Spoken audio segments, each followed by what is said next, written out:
नमस्कार दोस्तों, स्वागत है आपका आज की इस छोटी सी कहानी में। कहानी अच्छी लगे तो वीडियो को लाइक, शेयर और चैनल को सब्सक्राइब करना ना भूलें। हमारी जिंदगी छोटे छोटे समय के भागों में बटी हुई है। हमारी जिंदगी में कई दिन, कई घंटे, कई मिनट और कई सेकंड होते हैं। परंतु कुछ लोग इसी समय में उस मुकाम को हासिल कर जाते हैं जिसकी उन्हें चाह होती है। वे समय का सदुपयोग करते हैं और अपने जीवन में सफल हो जाते हैं। एक गांव में एक गरीब आदमी रहता था। उसके घर में उसकी पत्नी और उसकी एक बेटी और एक छोटा बेटा था। उसकी पत्नी दूसरों के घर में काम करके अपने परिवार का खर्च चलाती थी। उसका पति, जिसका नाम रामू था, रामू दिन भर नशे में डूबा रहता था और दूसरों के साथ अपना समय बर्बाद किया करता था।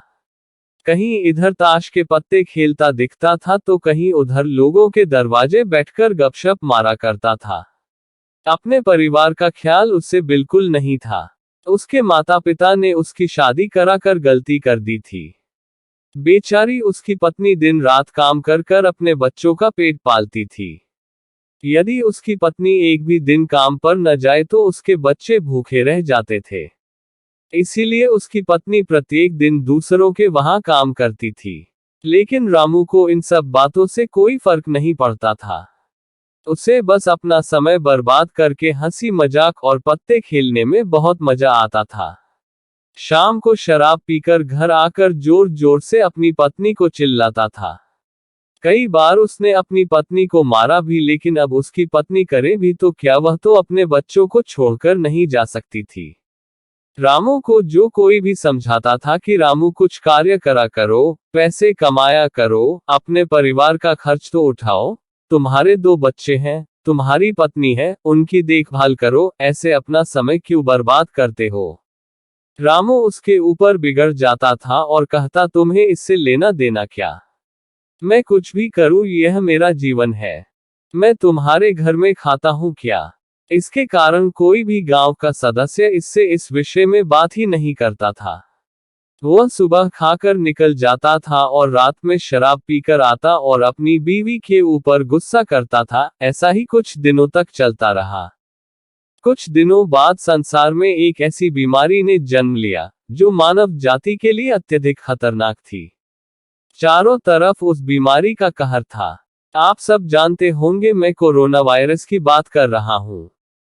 जब सरकार द्वारा लॉकडाउन लगा दिया गया था तब चारों तरफ लोगों का एक दूसरे के वहां आना जाना बंद हो गया था।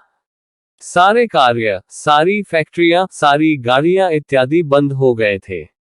अब रामू का परिवार भूखा मरने लगा था, क्योंकि उसकी पत्नी जो रोज कमाने जाती थी, वह अब किसी के घर इसी कारण नहीं जा पाती थी कि कहीं इस बीमारी की वजह मैं न हो जाऊं। लोग उसे अब काम पर बुलाना बंद कर दिए थे। उसके परिवार में अनाज का एक दाना भी नहीं पता था, ना उसके घर में कुछ पैसे भी नहीं थे। अब वह क्या करता, उसका छोटा बेटा भी बीमार हो गया था। उसके बच्चे की तबीयत ज्यादा खराब हो गई थी। तब भी रामू को समझ आया कि अपने परिवार को ध्यान देना चाहिए। उसने बच्चे को अस्पताल ले जाने की सोचा, परंतु उसके पास पैसे नहीं थे। उसने गांव वालों से पैसे मांगने गया। गांव वालों ने कहा, पहले कहने पर तो हम लोगों को ही जली कटी सुना देते थे, अब इस लॉकडाउन में हमारे पास कहां से पैसा आए। यही कहकर वह लौटा देते थे।